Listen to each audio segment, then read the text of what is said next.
All right, ladies, buckle up. It's showtime.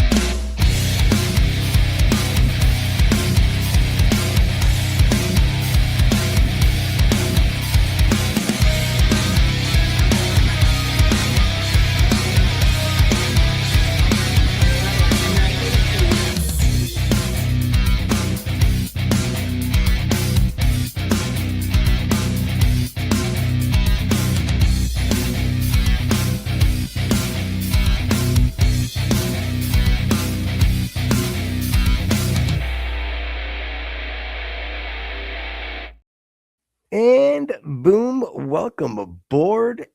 Buckle up. It's showtime. That's right. Copperhead Road Podcast live on Rumble. Always live on Rumble. The spot to be for life. You know what I mean? You know what do you want to do? You want to go Jiffy Pop? Or you want to go you want to go legit microwave popcorn? Again, that's up to you. But I know me. Rumble's a place to go live. I can promise you that, my friend. I'm your boy Footer. Got my man Rexy over there. And first and foremost to everybody, Merry Christmas, you bums. I love it. So happy it's Christmas time. I am. I love Christmas. Yeah, I don't know where this is gonna fall with you or the crew. I've never Jiffy popped. Really? Great. Never it's great. So much fun. Now as an adult, you could do it yourself. Like you don't need to necessarily get the Jiffy Pop. You can do the old like foil and you can have fun with it, as I like to say. The kids do it. Now, wait a minute. Are you saying that there's like you can buy the pre-made sort of pan thing with foil, or there's Correct. a different level you can make your own kind of pan with foil? Of course you could. Yeah. Why would you do that? I don't know. Sometimes it's fun because then you control the seasonings and what you're doing. You know, maybe you want to put a bunch of butter, a bunch of kernels, then say, you know what I want to do? Me, a little Parmesan, me, a little Locatelli. I sprinkle right in the middle, wrap it all up, beep. Next thing you know, I throw it on an open flame. All right.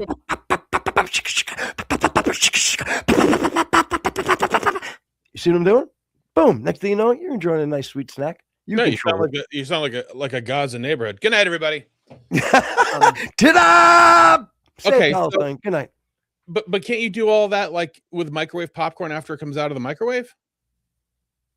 Sure. If you want to be a faggot. Okay, but what is the gays do that? I was gonna say, what does my absolute lust for male companionship have anything to do with the fact that we're microwaving our? It's incredibly sexy. Nothing. But I just figured I'd bring up the sexiness of it. I want to start this Merry Christmas off with a little sexiness. Okay, that seems sort of antithetical to the holiday season. You're antithetical to the.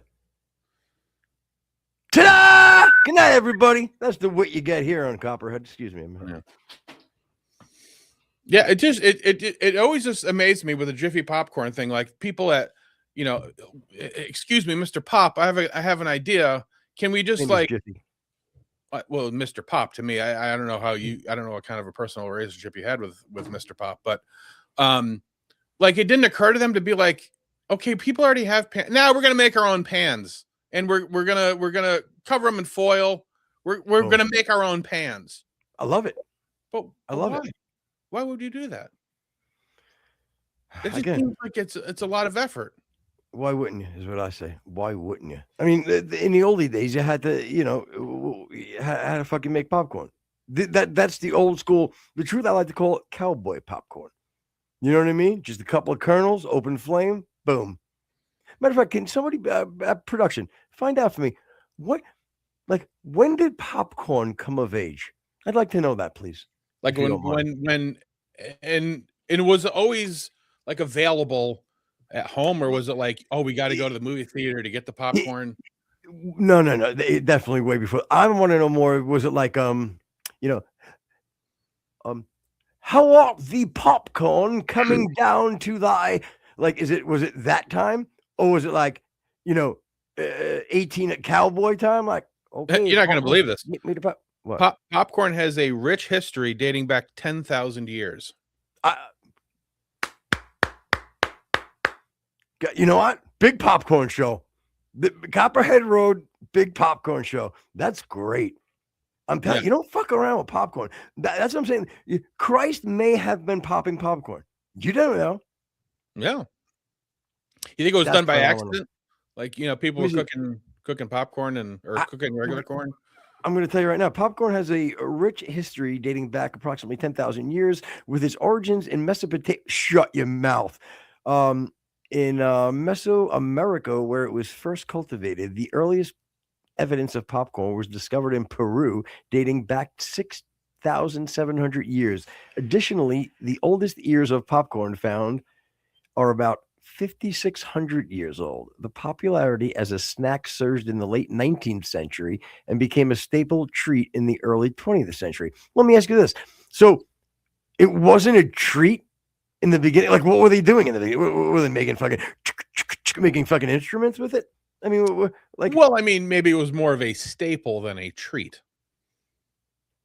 Okay, so it was Mesoamerican. It could be they would be having it like part of their daily bread. Yeah, give us this day, kind of a thing.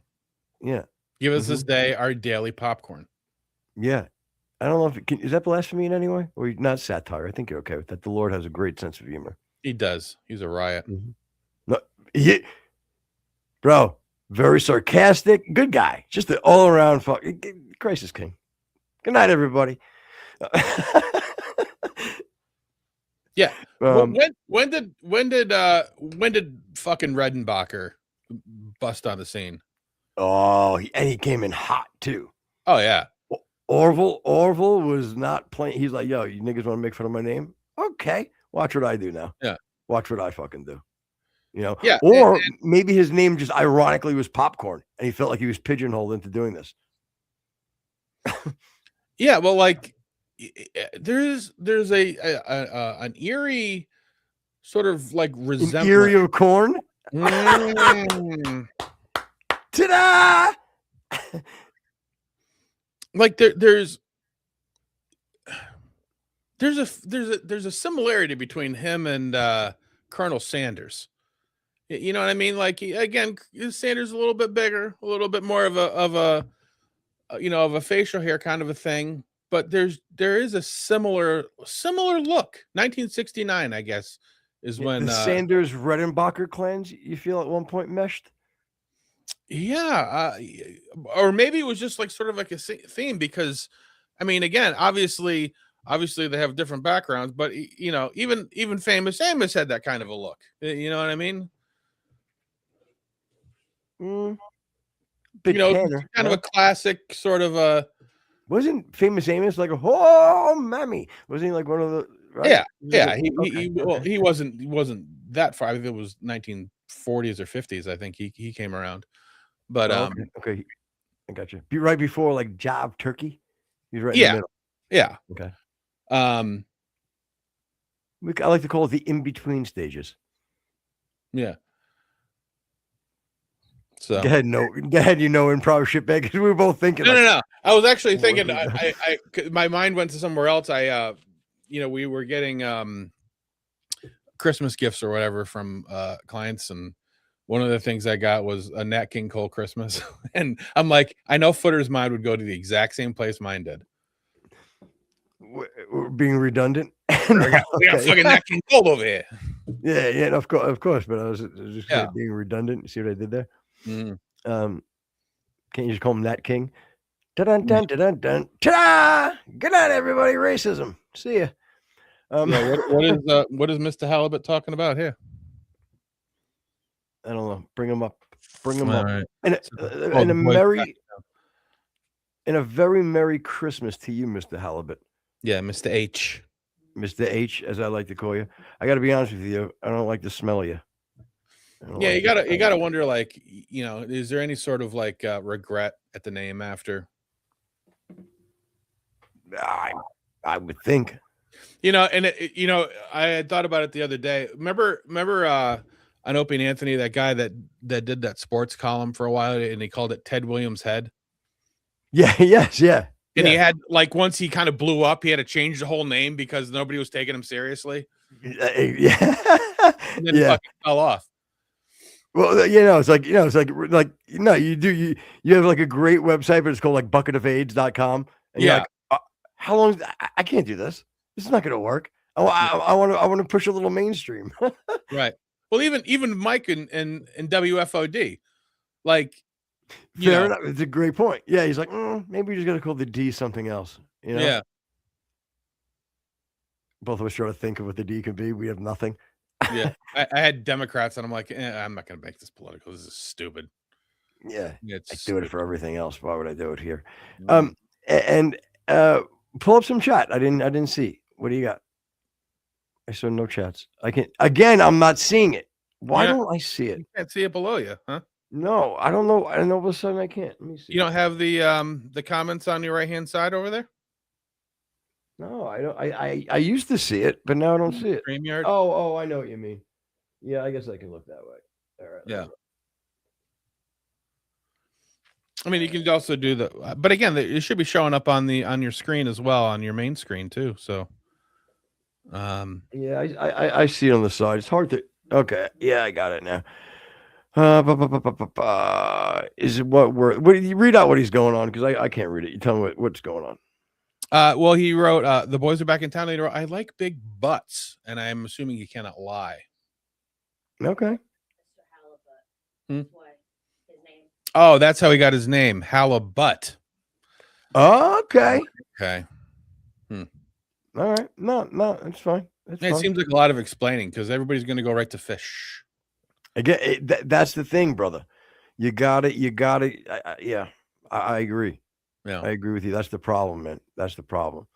But anyway, Merry Christmas, bro, and thanks for checking in. Fishy smells attract me. Okay, all right. You're like a fucking bear. I love it. Yeah. Mm-hmm. Yeah. And also, and a lesbian. Sorry, I'm Mhm. sorry. That's right. A great line. And as long as we're doling out Merry Christmas to my family, your family, Karen, Austin. There was a couple of other ones. No Poop Scoop, the Mr. Scoop. I think we should say hi to. Yep. Andy. Andy, was that one of them? Somebody. Yep. Andy. Again, there's a lot of people that wish us a very merry. Yeah. And same goes out to you guys. It's been a really interesting last 6 months. We got a lot of exciting things coming up in the new year. I can't wait. We're going to bang out, I think, this show, obviously, and then I think we're going to try to bang out maybe like a little Christmas Eve ditty somewhere before I should say before you guys have your festivities. And that would be, I think we should do that. I'm going to try to have one of those Christmas hats on. Yeah, and we're gonna sort of try to keep people entertained with some live stuff throughout the next week or so into the new year, because we know a lot of the big shows like to take their time and take off and be with family and stuff. Gross. So we're gonna try to give you a little bit of live entertainment throughout the holiday season. Whether it's entertaining or not, it will be live into your new year. Mm-hmm. Yeah. Right in your ear. Gonna give it to you right in your ear, right in your new ear. Yeah. But one of the things that we would like to talk about on today's show is, a lot of different views, a lot of different sort of avenues on the right. You can't even say conservative right anymore, because some of them are progressive right and some of them are constitutional conservative. So there's a lot of different sort of warring factions on the right hand side, and we're kind of curious on who came out on top in 2025, who's going to rise, who's going to fall in 2026. There's certainly plenty of them to talk about. You got Ben Shapiro and Tucker and Megyn Kelly. And it's amazing how Candace and Ben have become such good friends again. It's amazing. It's crazy how life works,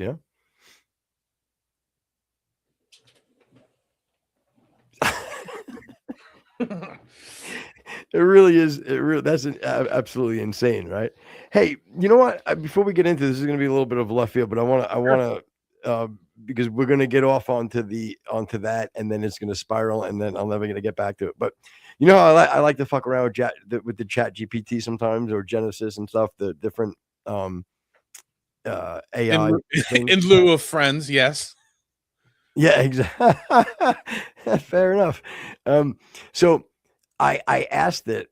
I was like, take away all your biases. Make this as raw and as honest as you possibly can. Do you want to watch me? Will I die alone? No, I'm kidding. So I said, I asked, what if you were the devil? What would you do? Right? Yeah, it's pretty interesting, right? Like if you were the devil, like what would you do? So it says,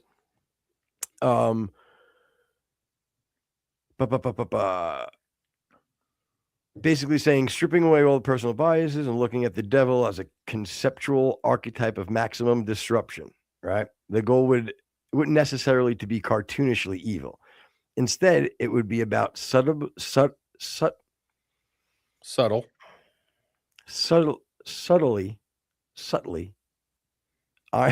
irony and the exploitation of human nature. If I were playing that role, here's how I would approach it. The weaponization of certainty. The greatest demonic strategy would be to make people hate each other, but to make them absolutely certain that they are right. I would lean into the echo chamber effect. If everyone believes they possess the objective moral high ground, they will be willing to justify almost any action to defend it. And I would replace nuisance with zealotry. Okay. You lost that part, but okay. I'll read it again. If everyone believes, what does replace nuisance with zealotry mean? I think that to be a zealot means what? To be overly confident and completely invested in an idea. So they would be right. So okay, so it's basically saying the crazy and the reason why I think this part was great is I think this is what's happening right now. Everything I said is right there, isn't it? In the beginning, yep. And then I'll explain the end. Because again, here's the key point. The demonic strategy wouldn't be to make people hate. It wouldn't be to make people hate each other, but to make them absolutely certain they are right, and would lean into the echo chamber effect. If everyone believes they possess the objective moral high ground, they will become willing to justify almost any action to defend it. I replace nuisance with zealotry. So the craziness, the nuisance, right, would be replaced with this almost like, isn't like you said, zealotry would be like coming from a place of moral high ground, and right? Yeah, a thorough investment in your idea rather than open to discussion, I guess. Right. Okay, got it. So, I mean that plays perfectly into even Candace, no? Yeah, I would say it applies to a lot of people. Exactly, but I'm saying that so, and then the feedback loop of distraction. I would ensure that no one ever has to be alone with their own thoughts by flooding the world with endless shallow stimulation and micro outrages. I could prevent the kind of deep reflection or boredom that usually leads to spiritual growth and intellectual growth. A distracted mind is a mind that's easier to steer. Yeah. I mean, is that not phenomenal? Yeah, you can distract it with social media and then supplement it with pot, flashing lights and those kinds of things. Sure. I would believe all that's applicable. Redefining good as convenient, right? I would try to focus on eroding the idea of sacrifice. I'd try to convince the world that the best life is the one that's with the least friction. If I can make people believe that personal comfort is the highest moral good, then duty, long-term commitment, and community service naturally wither away because they are inconvenient. Yeah, that's basically the whole ideal of the devil is to everybody is God and nobody serves God. Right. So, I mean, this is cool, right? Oh yeah. The illusion of autonomy. In literature, the most effective devil is the one who lets you think you're in charge. I wouldn't force anything. I wouldn't force anyone to do anything. I would simply offer shortcuts. Need success? Here's the way to get in by stepping on a friend. Need love? Here's an obsession. I'd let people build their own cages and hand them the key, knowing they'd be too proud to use it. Fucking great. Mm-hmm. Ultimately, the most effective version of this character doesn't want to destroy the world. They want to watch the world choose its own undoing while convinced it is doing the right thing.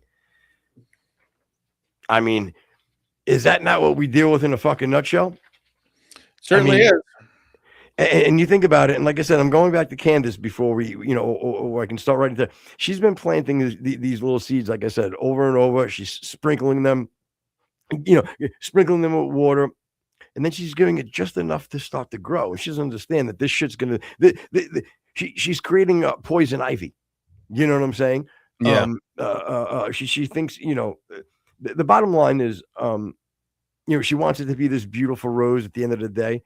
But it's not going to be. It's going to be fucking poison ivy, and the root. She's established her root in this.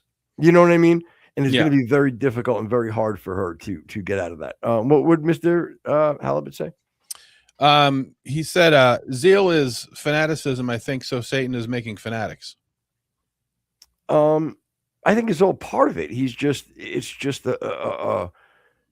a problem. The evil that's going on in this world, from a philosophical standpoint, it's all playing out right now. You see these cycles that are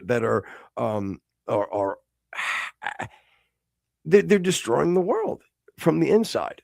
All this fighting and all this. I don't mean fighting like having difference of opinions, right? Or even war. I'm just saying you have the same. You have people that are supposed to be on the same moral high ground, right? But yet their actions are so contradictory. You know what I mean? Well, it's sort of like an analogy that I've made before.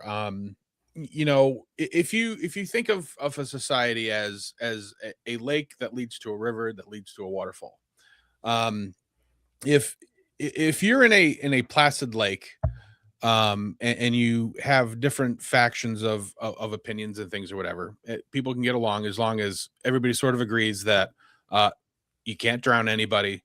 We're not going to litter into the water.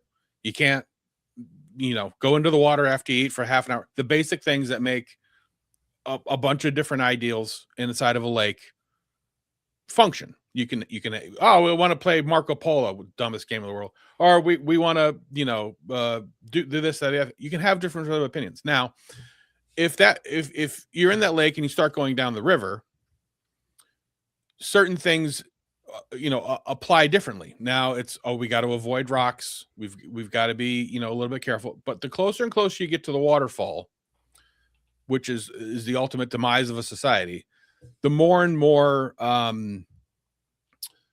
rash and violent your decisions have to be made. You start grabbing for sticks, you start pushing people out of the way, or you start factioning into different ideas, and the closer and closer you get to the waterfall, the closer and closer ideas of like Nick Fuentes and people who have very extreme solutions become more and more reasonable. Now I think like Nick, for example, is sort of a harbinger or a ghost of society future, that kind of a thing. We will reach a point where Nick's solutions become the viable ones, and that is scary, especially to people who sort of try to maintain a middle of the road idea. So, and the funny thing, let's just use the two back and forth, like you said, the Nick thing. yeah. And then let's use Piers Morgan, right? Yep. They'll both claim to be taking the moral high ground. You know what I mean? And you watch them legitimately, be on the most opposite side. There must be good and bad zealots. You know what? I'm sure there are good and bad zealots. Yeah. No? Well, yeah. I mean, the people, again, if you're going to base our idea of good in Christianity, which we do, then obviously people who are solidly invested in Christianity are going to be, I guess, zealots in their own way. I don't necessarily think zealots have to have a bad lean, so to speak. So there certainly can be both sides invested. I don't think we need bad zealots, but I think it's sort of an offshoot of having good ones. Yeah, I wouldn't be able to answer that. I'd really have to think that out, because I would try to. I would need like good examples and evidence. I don't have it right now. My brain's not there. Yeah. And for a topic of another show, I think is, when things start to go wrong or in a direction that one isn't comfortable with, I think it's natural. I think it's human nature to find scapegoats and to assign blame to, again, the Jews, the blacks, the fucking Yankees, the Reds, whatever. You're going to attribute blame to. I'm fine with all of them, by the way. Go ahead. Meaning placing blame on all of them. Hate the Yankees. You know what I'm saying? Yeah. I was the Braves. Were you okay with the Braves? I don't like the Braves either. You're big. No. Yeah. Number only is Mets, and then and again, as much as I shouldn't, I don't hate the Dodgers. Really? Yeah. Well, because they're originally from Brooklyn, the whole thing. But we'll go there another time. Go ahead, buddy. You're on a roll today. I'm playing second fiddle.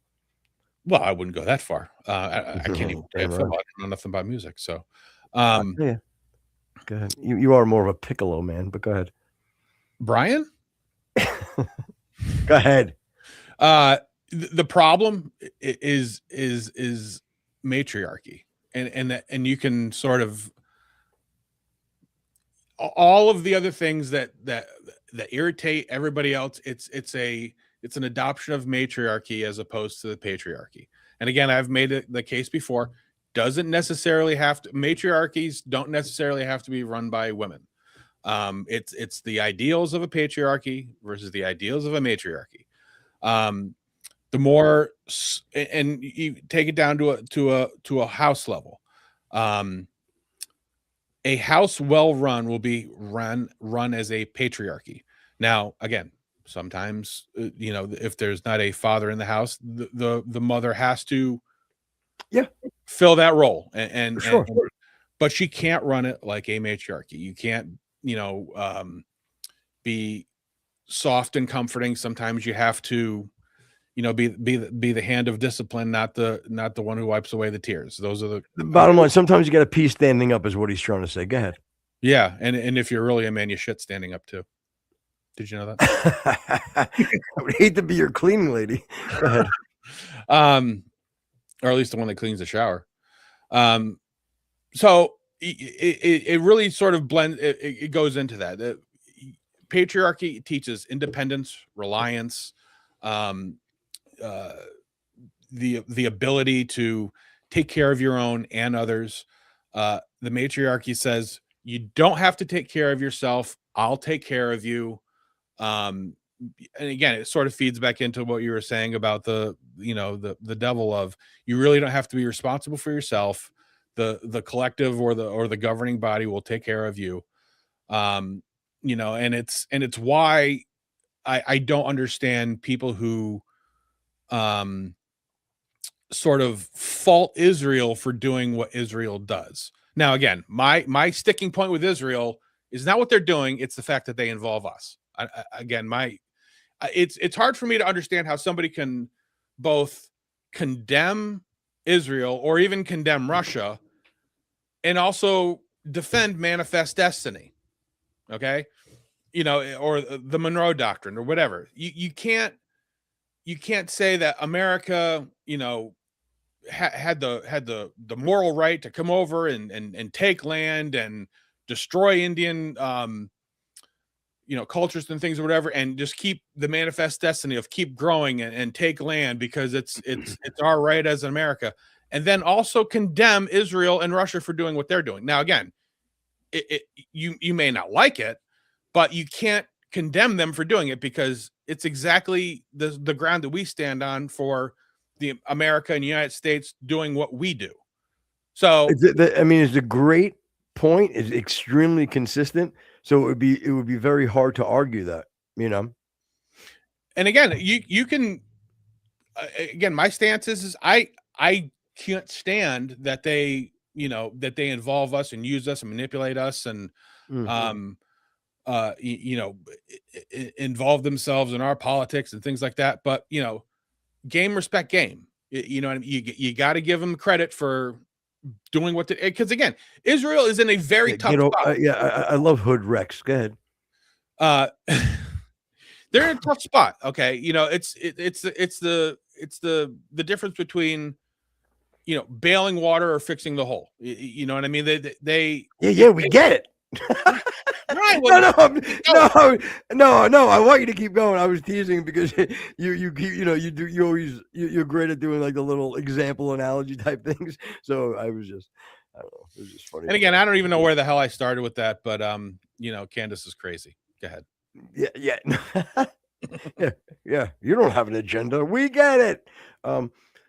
But we basically we're coming from, I think, was staying on the tune of how I introduced it is where we are, the state of this world, country. There are so many moving parts and so many different things happening that I think it's okay for us to keep preaching an opinion like you just did. You know what I mean? Regarding some sound values, a somewhat structure, even giving the leeway of let's say a dad not being in the home when you use that example, but still setting a structure, setting the diagram of what would work for productive society. Right. There is an optimum structure and the way things run and the way the family should be, getting an education, finding a job, finding a wife, having kids. There is a layout of what should be. And obviously there are going to be situations where the optimum is not available. Dad dies, whatever, alcoholic things. But even if you're in a scenario, and Mr. Halbert said, where his mom was the patriarch, that can certainly work. And obviously, if you don't have a choice, that's got to be the case. But we should still sort of always strive to what we know is tried and true and what our society is built on. We should always aim that way. We shouldn't be accepting and promoting alternatives to that unless somebody has a demonstrated and demonstrable alternative way of doing it. Because even though they're like, well, you don't really need a dad in the home because you've got subsidies that come in, and you don't really need to get married. You can have kids out of wedlock. You don't really need to have only two parents. You can have 3 or 4. Yeah, you can have 2 dads.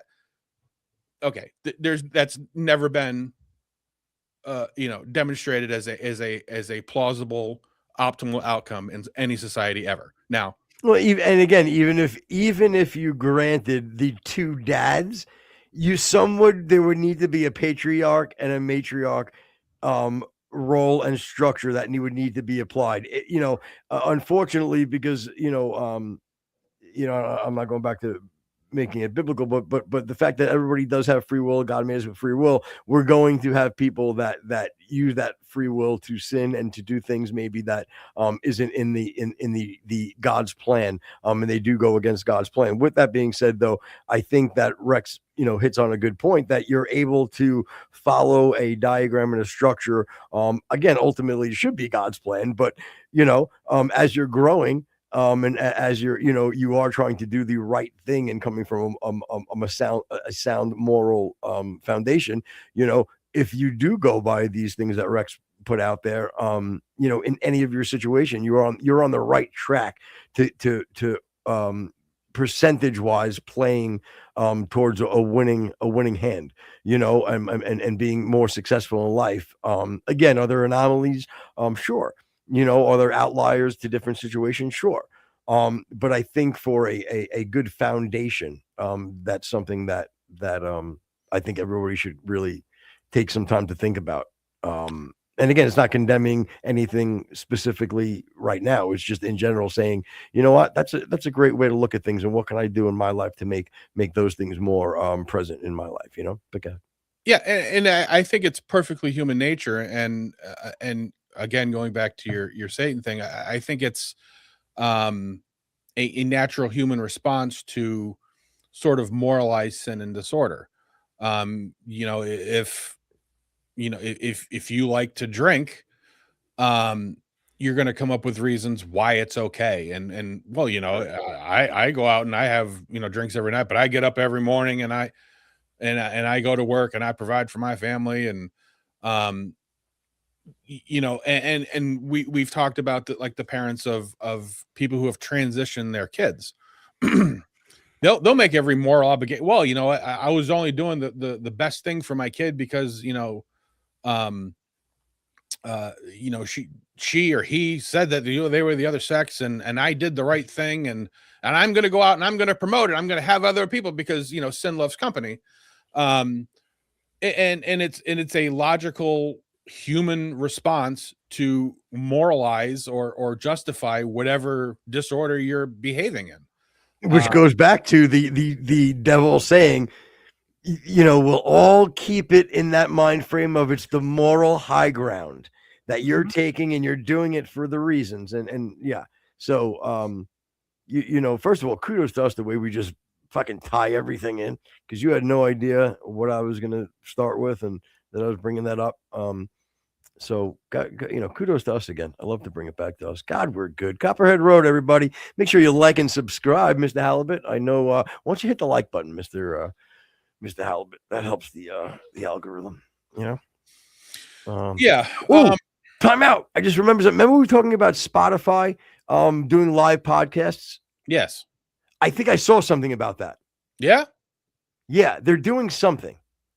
Oh, Spotify is doing something. No.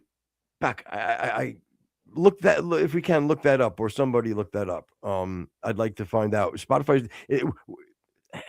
Spotify doing? Just ask you. Spotify doing going live with podcasts now or something? But I thought I saw something. And if it is, I want to be on the forefront.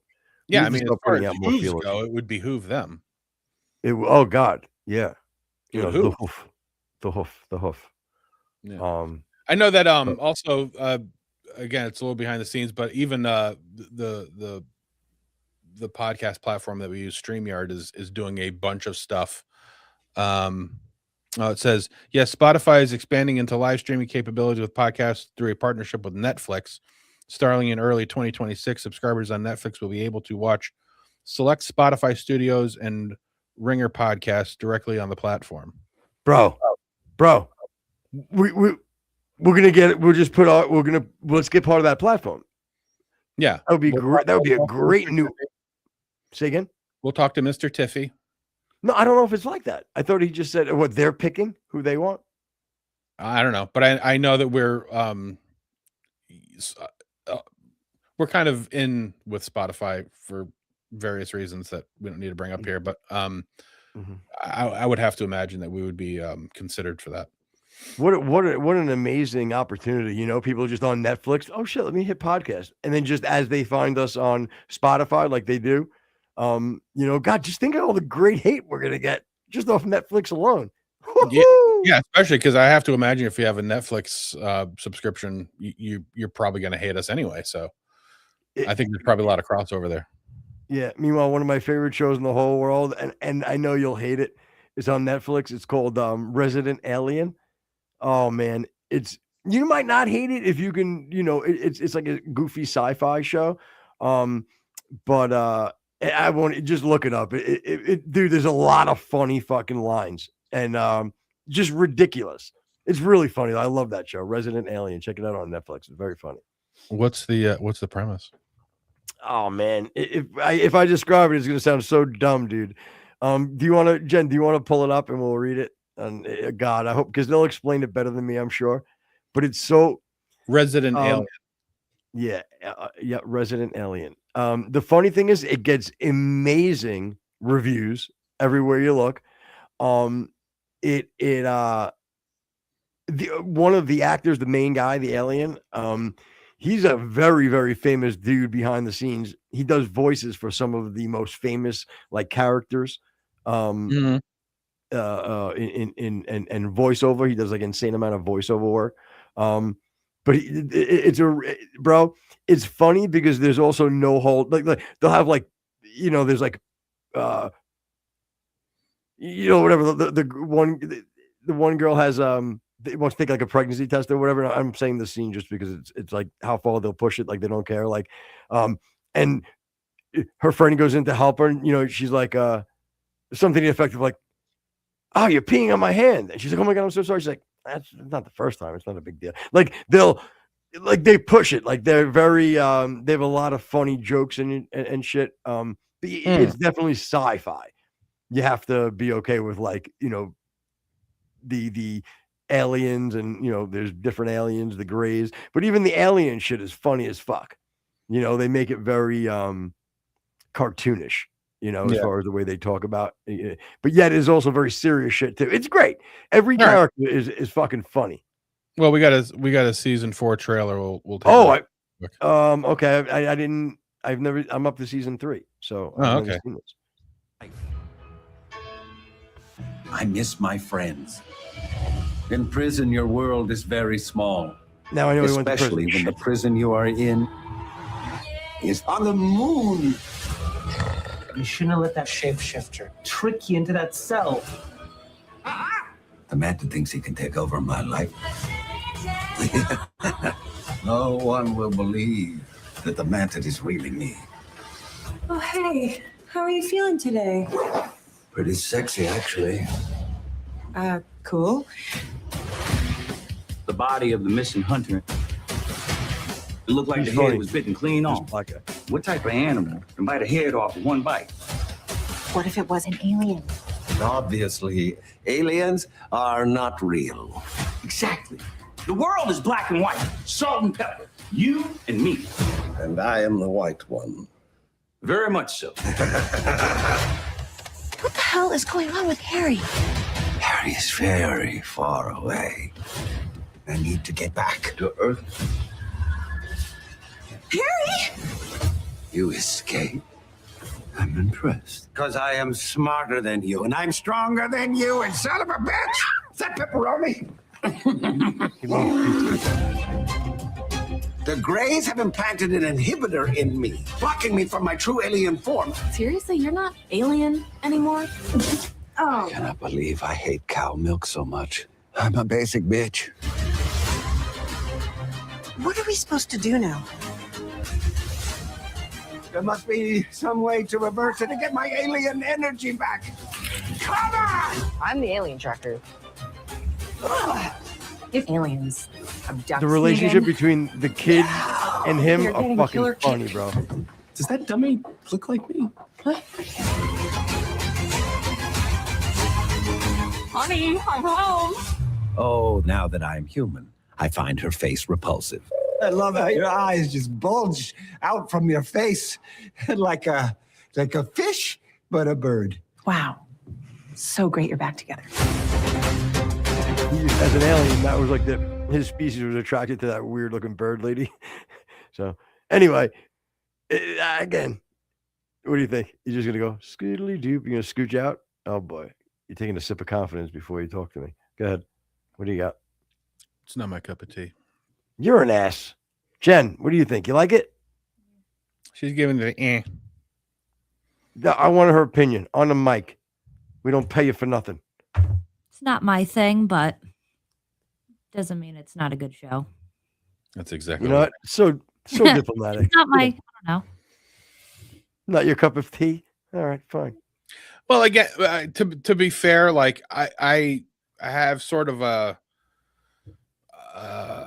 thing in my head where as soon as I have to start suspending disbelief, I kind of tune out. That's why I don't like Star Wars or Star Trek or anything. Or Candace's conspiracy theories. Candace's conspiracy theories. Yes, exactly. I have an aversion to it. Now, again, there did seem like there was some funny lines, and it's probably very well written. It does seem to be that way. But I couldn't imagine myself. I would rather watch my own autopsy, to be honest with you. But hey, to each his own. It's fine. Okay, my cup of tea and rather watch my own autopsy is very different. Very different. Just for the record. That's reasonable. Okay, but not a problem. And again, don't push the show. I don't care. The point is, the thing that amazes me is that I get it, because when I watched it at first, like I stumbled upon it, I'm like, holy shit, this is the dumbest thing I've ever. Then I find myself laughing hysterical, and then it just becomes so ridiculous that, because the way that they, again, it's almost like a mild Naked Gun where the situations are real. That's not even good, because that's too slapsticky. This is like it's a real everything from like cop drama show to it's got everything, but some of it's so ridiculously again, it's good. It really good show. Resident Alien on Netflix. Check it out. In my opinion, a lot of fun. If you want to have fun, don't look for a fucking, I don't think we're winning fucking, best drama series, Yeah, like Halibut said, Breaking Bad. It's basically the new Mork and Mindy, is what you're saying. Pops, you know what? Okay. Mr. H, not bad. What? You're going to, all right, good. Just and again, but please take it for what I'm telling you it is. Have fun. I don't know. Do you smoke a little grass? Maybe smoke a little grass. Yeah, he already mentioned that he was already high as a giraffe's ass. So I love it. Okay, smoke, bro, and watch it. You will, if you blaze and watch it. Just not on Netflix. Gee, you guys are all a bunch of you really are conservative. Again, do I agree with Netflix? No, but guess what? My hand is out. All right. No, wait, what is that? $7,000 check. Hold on. I'll put that down for later. See what I did there? Oh, nice. Bam, bam, bam, bam. Ta-da! Okay. Next to my $7,000 check from the Jews, I'm gonna put in this one a Netflix check. So my point is, do I agree with them? No, but you know what? I don't have to agree with them. You know what I mean? It's not like I like this show. I'm sorry I had to fall on a platform as such, but you know what? Fun show to watch. I promise. Yeah, and I've mentioned in the past I don't really dig a lot of new stuff, but I don't know if it was last year, the year, or maybe earlier this year, Jen and I had gotten into this show on Amazon, and it was called Dinner with the Parents. And again, it was kind of like the dad's like a wacky kind of a guy, and the mom's real kind of conservative, and the son moves back home, and the brother's a whack job. And again, we're like, you know what? We're going to give it a shot. And we were all in. We were like, this is great. Watch season 1. We're like, oh, can't wait for season 2. Canceled. I'm like, son of a bitch. I'm going back to King of Queens. Yeah. And I did watch a few episodes of Corn of Gas. Yeah. Yeah, I started it, watched a few episodes. I like it. I have a little trouble with the Canadians. You know what I mean? Now, did you watch the regular one or the animated one? No, regular. No, yeah. Okay, because after the regular one, they started doing an animated one too, which, Yeah, I know. I didn't. I'm watching the regular one. It's good. Like, I think I got to. I mean, maybe the last episode when they have the same shirts. Yep. I think that was the last one. So I got plenty more to go. It's okay. It's good. I like it. I don't hate it. You know. Yeah. Again, I wouldn't rather watch my own autopsy than watch it. I watch it over my autopsy. If that says anything, I don't know. I think that's fine. I think that's a very reasonable, balanced approach. Into the mic. I couldn't hear you. What? I said you got a ta-da in chat. Yay! It's my goals in life. Oh, by the way, I did come up with a couple of shirt designs. I meant to send you. I forgot to do that. Yeah. At this point, I just want to pull the trigger. I'm for myself. I would encourage you to pull the trigger. Unalive himself, everybody. Good night. Ta-da! All right.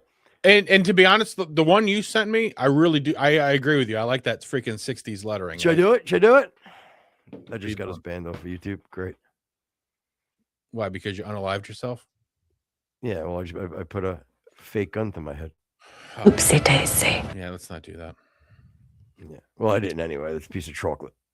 Oh. Yep. It was a piece. Let me make that very clear. It was a piece of chocolate. What kind of chocolate? Why do you have to push it when I'm lying? Oh, I thought you were actually talking about chocolate. I was.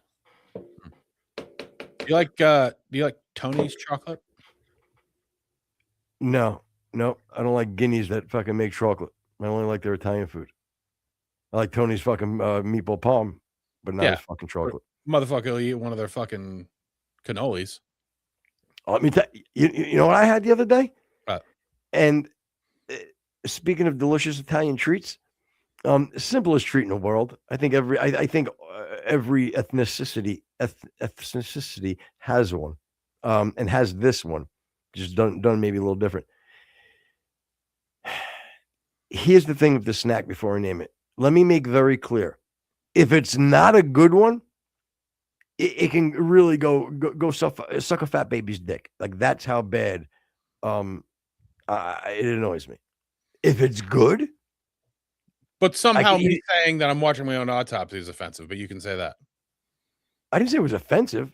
I can't believe that was the you're trying to tell me it's not your cup of tea, which means listen, it's good, but not for me. To watching your own autopsy. That was the contrast. But anyway, don't distract me. I won't. So the thing here is, so if it's not good, I hope you're having a stroke. If it's not good, then it's horrible. Throw it away. If it's good, eat it until you vomit. Zeppelis. A good Zeppeli. There's nothing better than a good Zeppeli. Simple fried bread, powdered sugar, made from a fat Italian. I had no idea what the hell you were talking about until you just described what it was. You don't know what a Zeppeli is? Well, I do now. It's fried dough. Hold on, Jen. You know what a Zeppeli is, right? I don't think I didn't know. Turn your microphone on. You know how this works. Don't yell at her. I don't actually. You don't know what a Zeppeli is? Fried dough is what it is. But hold on. But you guys didn't have like Italian feasts like throughout your neighborhoods when you're growing up? No. It wasn't like the Italian festivals? No, again, it's fried dough. We don't need to. Sometimes you can have it with marinara sauce. No, you know what? This is the point. It's powdered sugar on it, you shit. Yes, I will agree. Only powdered sugar on it. Yeah, like the marinara. Thank you. It's fried dough. Thank you. What it is. That's what we call it in America. You know what? You sicken me sometimes. You absolutely sicken me with this. Where you at on Zabagnoni? Shut your mouth. I won't even. You know what? I won't even talk to you about food. I'm saying I banned you from food talk with me until the first of the year. Bottom line, and I'm sticking to my guns. Fried dough is fine, by the way. It's good. I didn't know it was called Led Zeppelin or whatever the hell you said. Called the Zeppelis. Now you've baited me, son of a bitch. I said I wasn't going to do this. I'm not doing food talk with you. I won't. Yeah, Mr. I want to get back into the meat. Halibut cannolis. Cannolis are good. You know what? As good Or as they they can are, be very bad. It's one of those things. I'm not a huge fan of the cannoli, only because It's cannoli, by the way. Yeah, it's a cannoli. So there's an I at the end. Yeah, cannoli. So I don't like them because I don't like the breading, or not the breading. What do you call it? The shell. Crispy, the shell. I don't love the shell. I don't disagree. It's not the greatest part. No. But again, there's nothing. Listen, you put granolas out on the table. It's not like I'm not going to have them. You know what I mean? Maybe if I have you over for some coffee and cake, boom, bring granolas. We'll be all right. Yeah, we actually make cannoli cake here. Is what we do. Yeah, I had a major record deal. What are we doing? Bragging? What is this show turning into? It's actually just talking about our different food interests. And I was thinking, well, you could take the cannoli and you use the cannoli filling as an icing for a very very neutral chocolate cake. Yeah, I hope it spikes your blood sugar and you fucking go into a fucking some sort of a haze. Yeah, not gonna happen. But I appreciate. Well, niggas got his sugars in check. Always. Boom. But I appreciate your wanting my demise so close to Jesus's birthday. That's awesome. Don't bring him up. You don't have the right. Here's the thing. And we will get into the show. But you know something else. What did you just say? You made me. I asked you about Zabagnone. No. What do you think? Do you have an opinion? Do you know what that is? I won't talk. Listen to me. I'm not talking food with you anymore. I'm done. Because you don't know what it is. All right, it's fine. Okay, good. That's fine. You think, but you need to think to make yourself sleep better. Just tell me what the main flavor of Zabagnone is. You don't bully me. You don't fucking dictate what I do. Yeah, it's like that's the fucking. I'm done with your food talk. You blew it, not knowing what a Zeppeli is. Yeah, I'm done. All right, is that at least I was man enough to say I don't know what it is. But if you wanted Costco to be like cream puff, says Mr. Halibut. I don't, Mr. Halibut. I don't. What you okay? Number one, you don't fucking brag that you like Costco anything. That's not what you do. You don't do it. I don't mind. Rex thinks he's a little too good for everybody, guys. Don't worry about it. I'm not saying you can't enjoy it, but I'm not. You just say I like cream puffs. All right. Basically, he's saying he likes the transgenders that work at Costco. It's like you can say you like hot dogs, but like I like the hot dogs at Walmart. You don't have to do that. You don't have to. I love gas station hot dogs. No, I don't. But I'm just saying. On a side note, I prefer the dirtiest, cheapest hot dogs you could possibly. If they sold hot dogs out of the back of a van, I'd buy them there. Well, that's really high quality hot dogs. The thing that why like it's probably the best hot dogs are the ones like at ball games, you know what I mean? And they're probably like, well, they're in New York, they're always Sabrett, hate Sabrett hot dogs. Yeah. Coney Island. I don't need a lot of flavor in my hot dog. The flavor is everything else on it.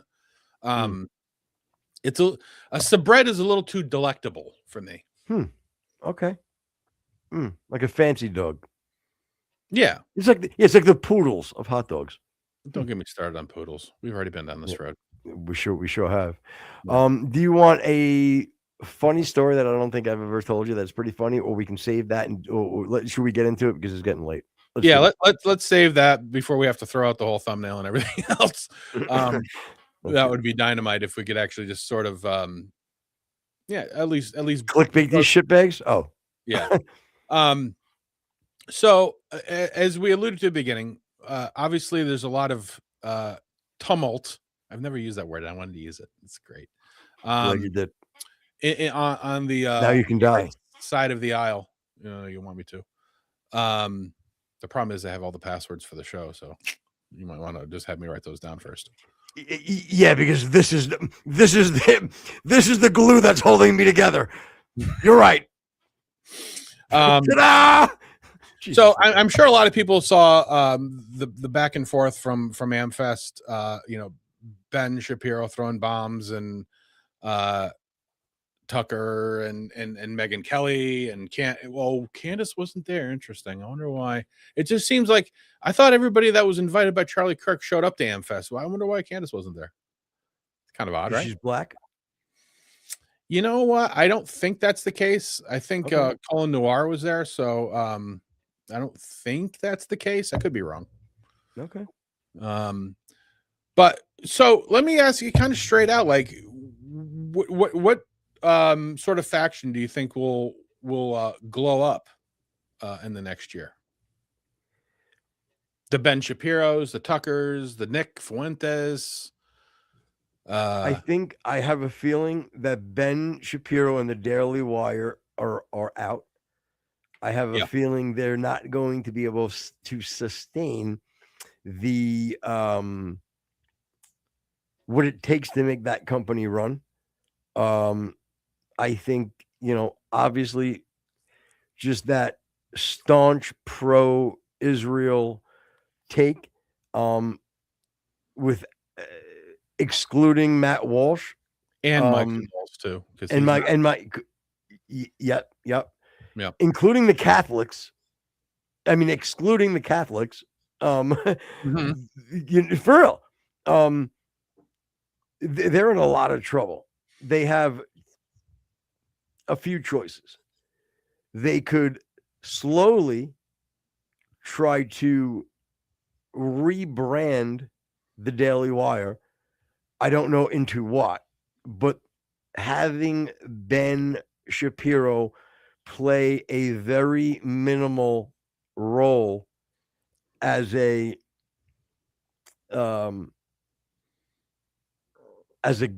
godhead, you know what I mean? No pun intended. You know what I mean? They need to somehow. He's not going to give up his investment in the business, so you're not going to eliminate him from the company.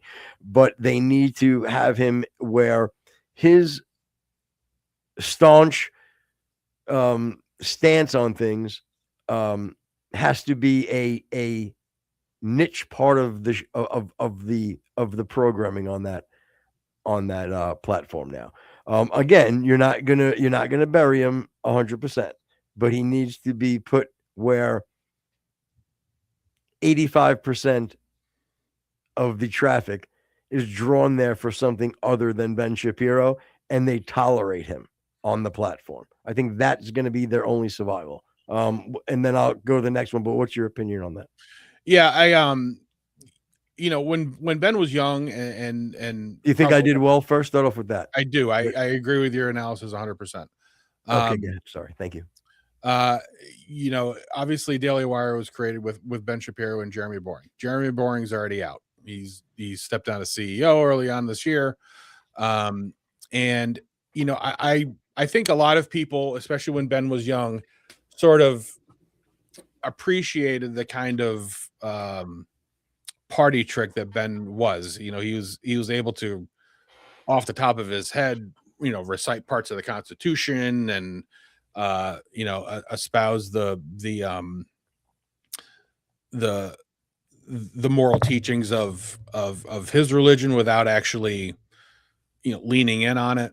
I think that he was a very good tool for the right as a younger person to clearly identify what the right was. After October 6th, I think the mask has slipped a little too much. I think he's definitely more of an Israel first, just like Mark Levin. I think both of them, again, as far as constitutionalists, they know it front, back, and sideways, and it's a good part of their personality. The problem is that they have both identified themselves as Israel, America, and whatever else, and nobody has an appetite for that.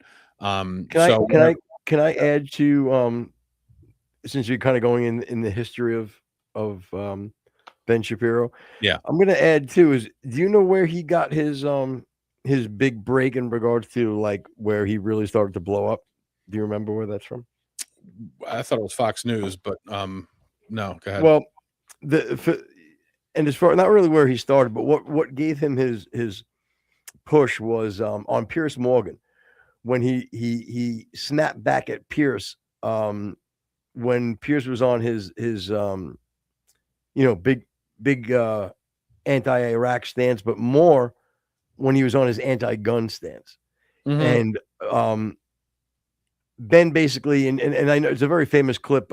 Jen, if you want to pull it up, it shouldn't take you it shouldn't be hard to find. Just put in Ben Shapiro, Piers Morgan, guns or something of that nature. It should come right up, and there's probably a short on it. Yeah. But then, so while you look, I'll talk with you, Rex. So basically, it was the first. It was one of the first people, him being young, that he clapped back at Pierce, and basically called Pierce out for pulling playing this victim card, and again, I forget exactly, but it was about him like I want to let the clip say it, but it was when he really clapped back at Pierce, and I think what it did at that time, it gave a voice to people that understood the tragedy of the shooting. Yeah. I think it was Sandy Hook. That's what it was. It was the Sandy Hook issue. And the way he clapped back was very honest, but it was very against the grain and very against what people were coming out saying at the time. And the way he said it unapologetically, he was really able to I think start that ball rolling.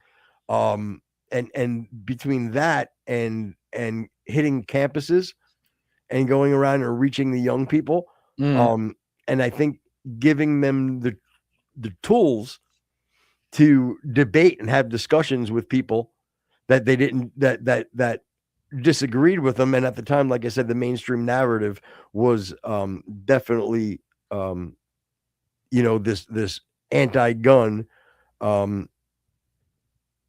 sentiment going on at the time. Right. Sentiment going on at the time. All right, so we I think we have it. Yeah, we'll pull it up.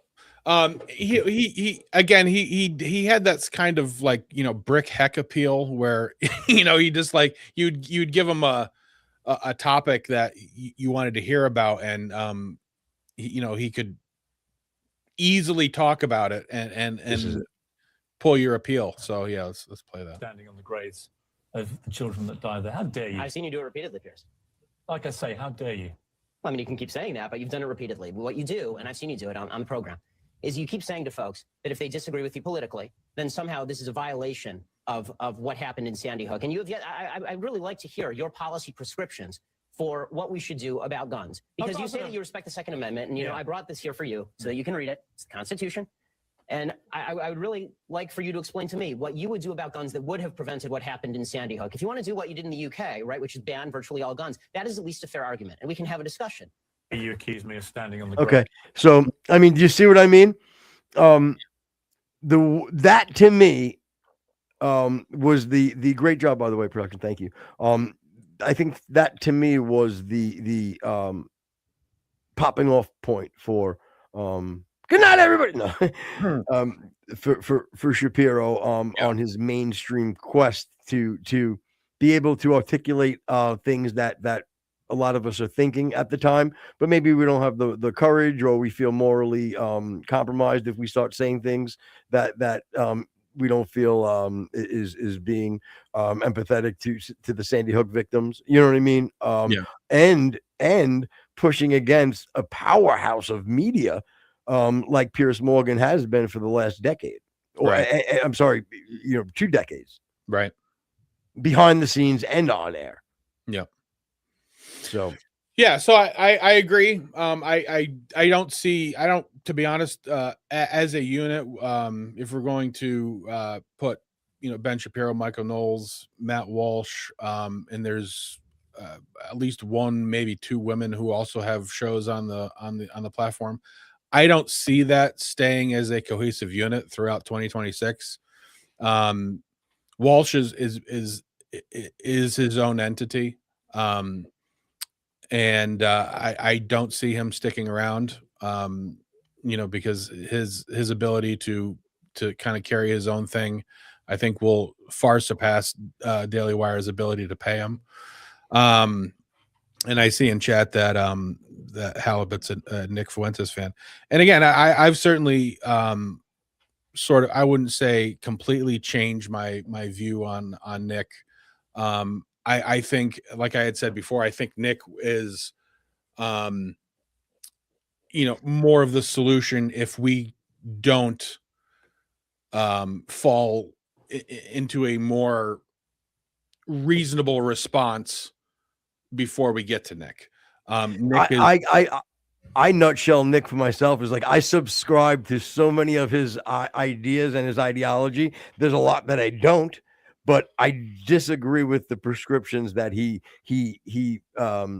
puts out there. Right. And I'm also I think he's a little bit immature with his prescriptions. On a large level, let's just say, for instance, that Nick, which I don't even know if it's possible, but nothing would surprise me if at some point he was able to get some sort of a political position, right? In whether it's, from a mayor to a congressman, whatever, you know what I mean? Yep. If that was to ever happen, built off of this ideology and this movement, the Groypers, that, you know what I mean? Mm-hmm. If that got him to a position, I think he would see the bigger picture, almost, like the typical hacky, okay, once they become a person of power, they go into the room and they're like, okay, they play the video and they leave like gray, and going like, oh, you know what I mean? Like holding, like their butt hurts, you know what I mean? Like they have their fingers pricked, you know what I mean? Some guys like rolling up a scroll, like, thank you, Yeah.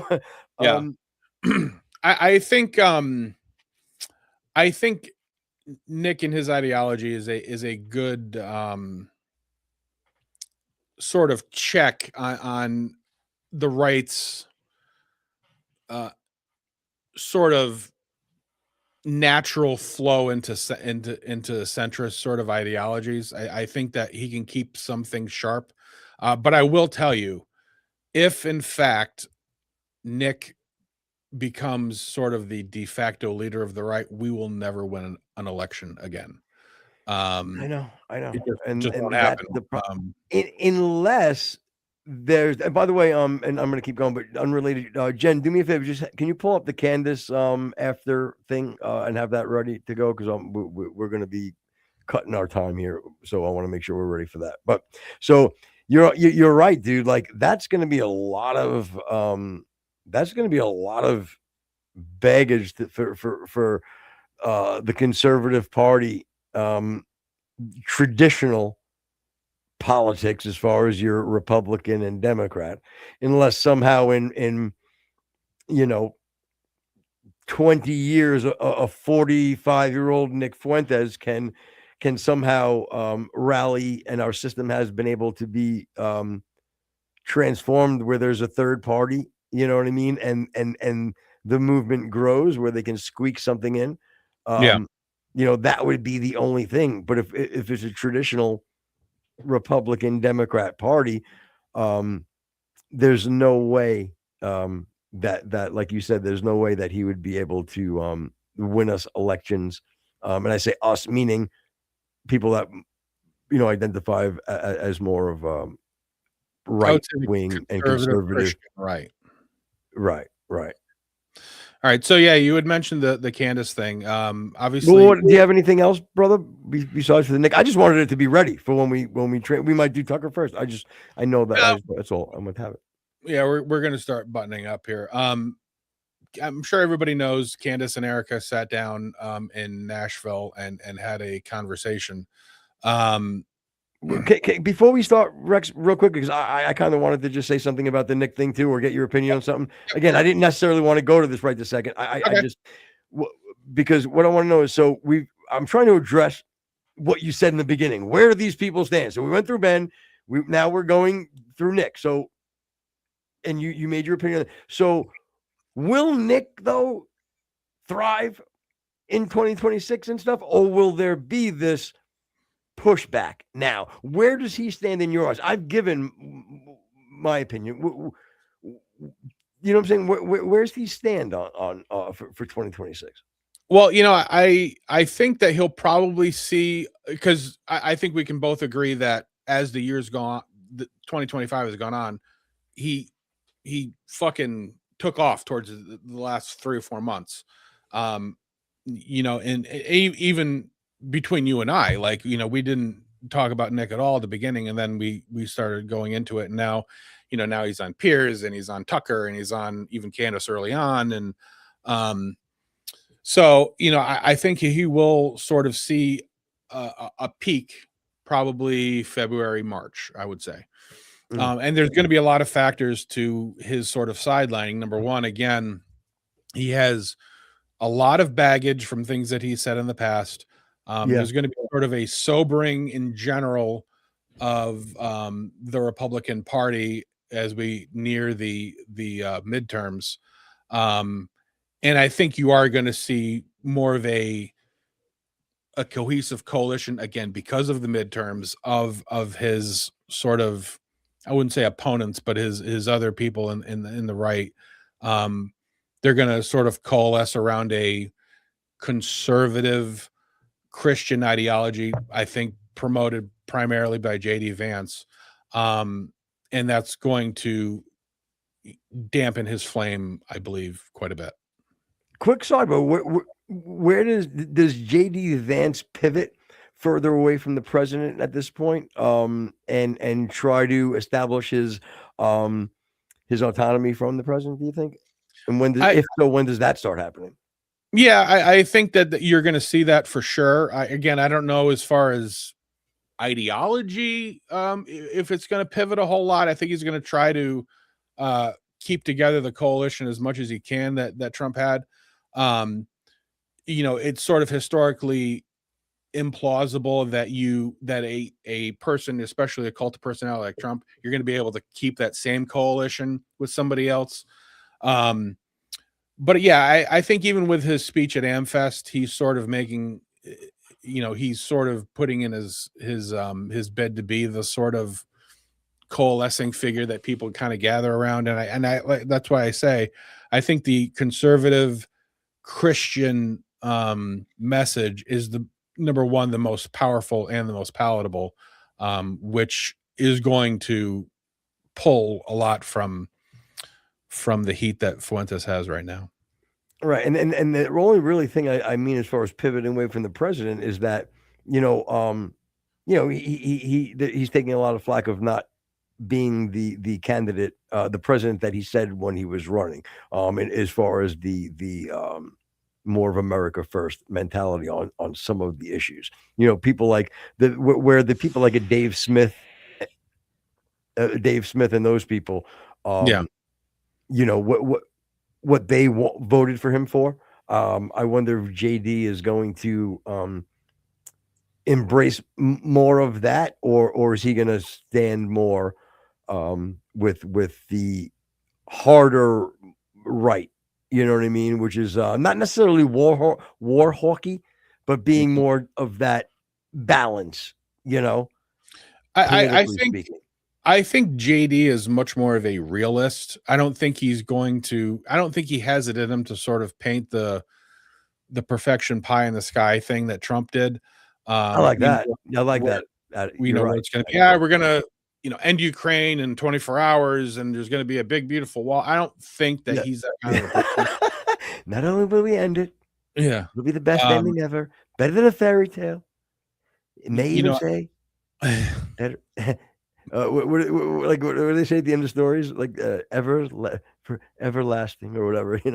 Like he's ridiculous. Yeah. I think that the sort of focus of the Republican Party is going to be more of the reality of the situation is this, and this is what we have to do. I mean, DeSantis, I hope so. It kind of did that last year, or during the election, it didn't go well. because you had the vacuum of Trump sort of pulling everything together. JD is a much better speaker than Trump is, especially off the cuff. And I'm hoping that his sensibility, not really, but yes, you know what I mean. What do you mean? No one's better than Trump off the cuff. Like as far as entertainment value, the guy entertainment value, but as far as information relay, there is no comparison. Yes, but here's the difference. Like one will be not calculated, but one will be sticking to the agenda. Where Trump's off the cuff makes me laugh because it's you and I off the cuff. Yeah, you know what I mean? And that's kind of what I find fucking fascinating. And you know, especially being a New York guy, like yeah, this motherfucker off the cuff is saying the same thing to the construction worker. You know what I'm saying? Like as he's grabbing a corned beef sandwich, you know, that he's saying in front of fucking, you know, 24 nations.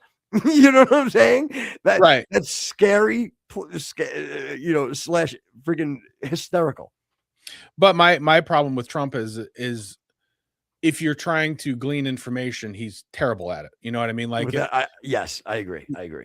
You know, if I'm trying to defuse a bomb and I'm going to ask Trump or JD on how to do it, you know, I don't my economy's the best it's ever been, and you know, like he cut the green. Got to cut the green wire. Knew a guy, always wore green suits. Yeah. This guy, if I can call him right now, bring him in, cuts the wire, we all go home.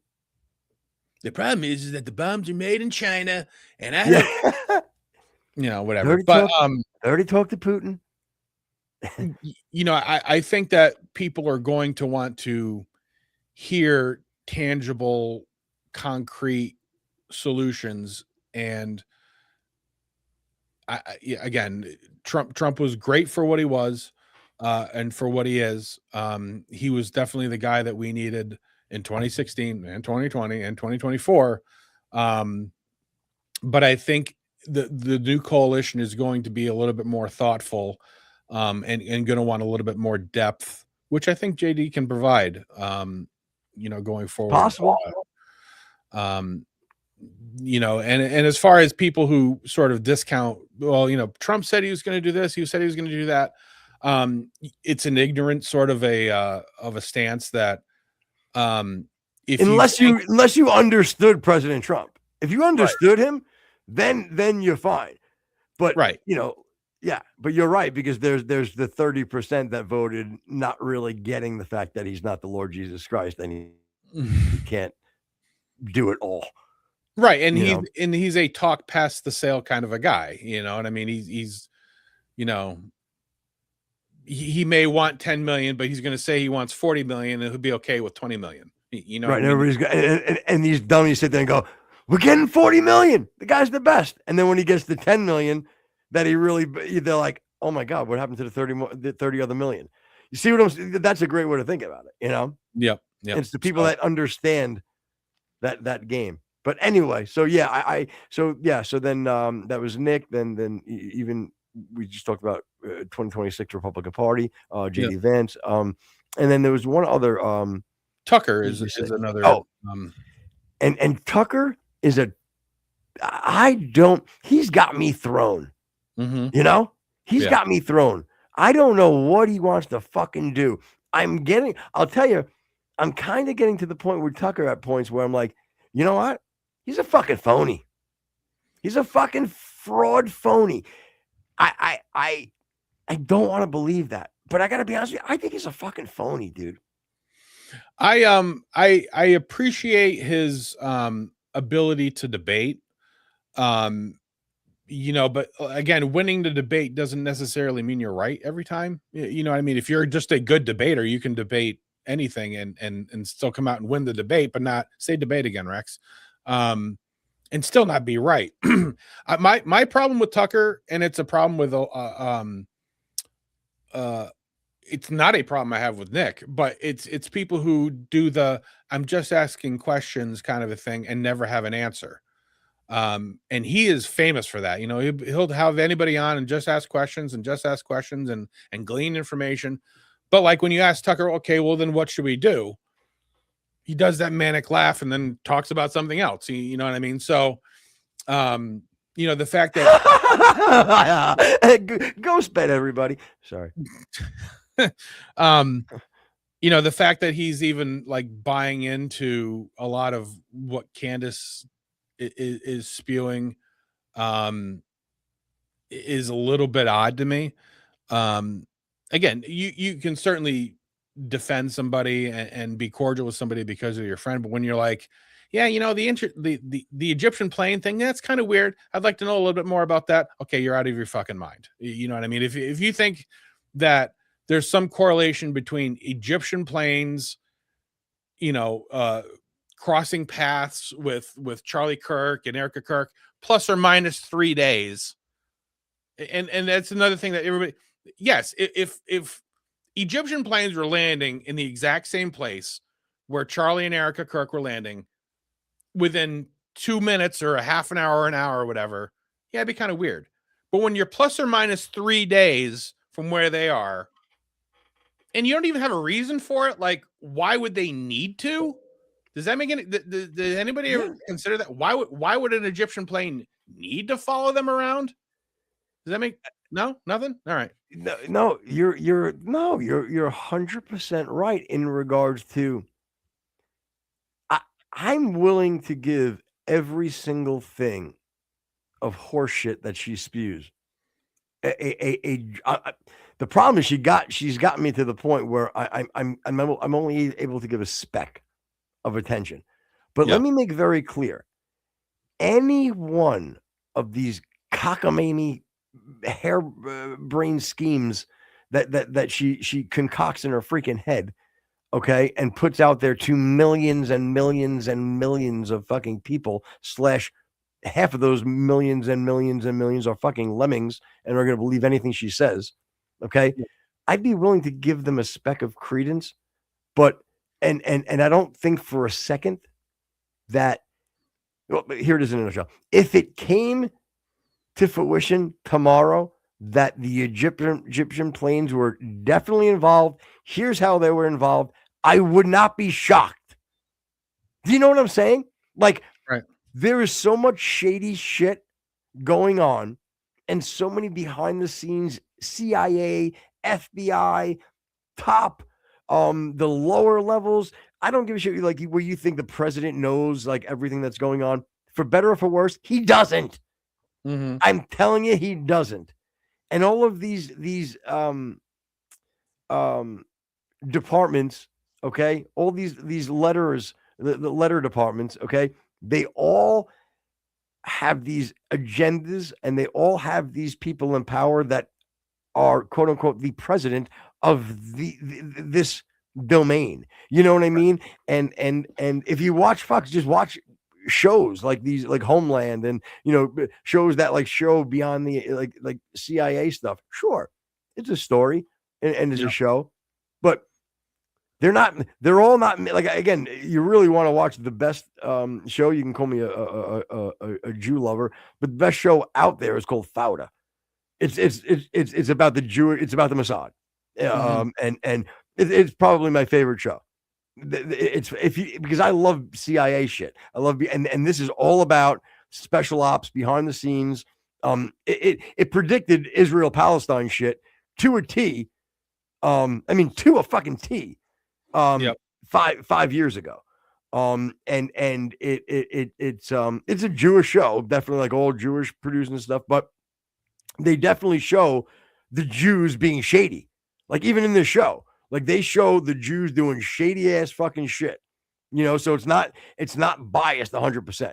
Like they show the fucked up shit that they show the fucked up shit that the POL, the Palestine PLO does. It shows the shit Hamas does. It's got it all. It's fucking great. Had a season ISIS was in it. Like they show every fucking point and just how shady the Jews are, and the reasons why everything happens. But anyway, my point to this is that nothing will surprise me, like any of the shady shit that goes on. But She is out of control. She's out of control. You meet with the widow of your great friend that just got fucking assassinated. And this is a conversation you need to have with the wife of your friend that was assassinated. Really?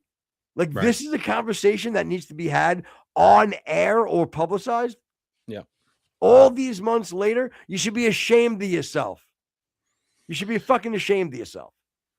Yeah. So I think what we should do is maybe tomorrow we'll sort of have our closing arguments with the Candace thing. We'll look over that that episode that she had with talking about after Erica. I think what's also worth noting the interview that she had with a guy by the name of Mitch, who claims that while he was at Fort Huachuca, for reason, thank you, that he, in his words, was 95% sure that he saw Brian Harpole at a high-level meeting with a representative from the House and many and again the military. What was the House representative name? He was a guy from Las Vegas. I don't have his name offhand. But he named him? Yeah. She showed him pictures and he said that's the one. And and again, he kept saying he's 95% sure that he saw Brian Harpole, who was the head of security for Charlie Kirk. And you know what? That's fair too, because no one's 100%, and you can't be. I don't care if you see it. So okay, fine. But he was 95% sure on seeing Brian there. He's 95% sure of this particular member of Congress. And then also at the hotel he stayed at, and this was the day before Charlie Kirk's assassination. He's 95% sure he saw Erica Kirk there. And he's 95% sure he saw a guy from the Daily Wire who had previously dated Erica Kirk there. Yeah, because that makes perfect sense anyway.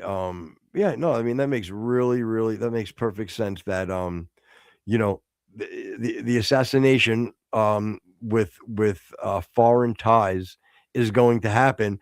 And you need all those people to get together. You know what I mean? They all need to get together because I'm assuming they were going to have like a little party, maybe get like a hotel room, have a little party to celebrate the success of their devious plan that they put together. Look, that's fine. If you don't want to go long and keep going today, that's fine. We can break it down to two. I think it would probably be better to do that because again, it is sort of the episode after the meeting with Erica. There's a lot of information there. Plus, I also want to bring up her last episode where she says the words "Ben Shapiro, fuck you," which is just beautiful. So and but last thing on this though, before we go, it's listen.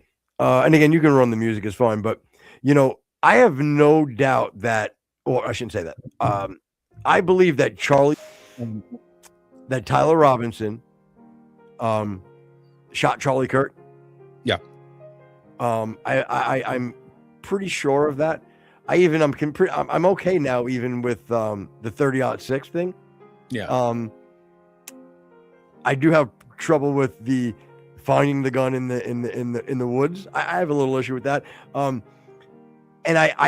I'm also okay with him doing it with the help of a foreign government.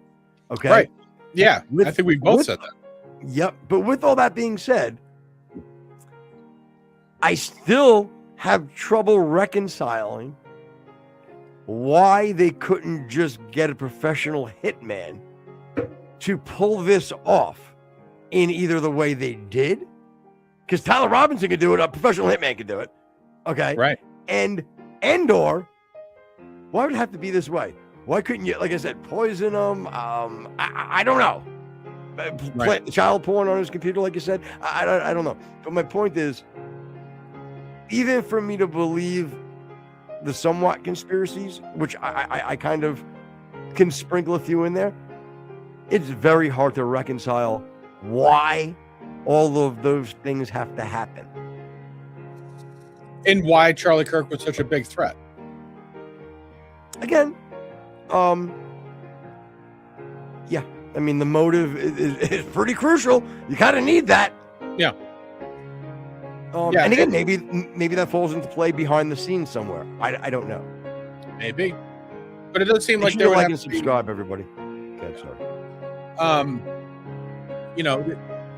People say, oh, the federal government was involved. Okay, well, so far she's tied in the FBI, the CIA, Congress, the president. Get into your mic, bro. What's that? Eat your mic while the music's playing, because that's. Oh, sorry. You have the FBI, CIA, the military, president's close circle. They're all different facets of the federal government. So, it's not like there's one or two guys. There's tons of people that are supposedly involved. So we're going to talk about that tomorrow.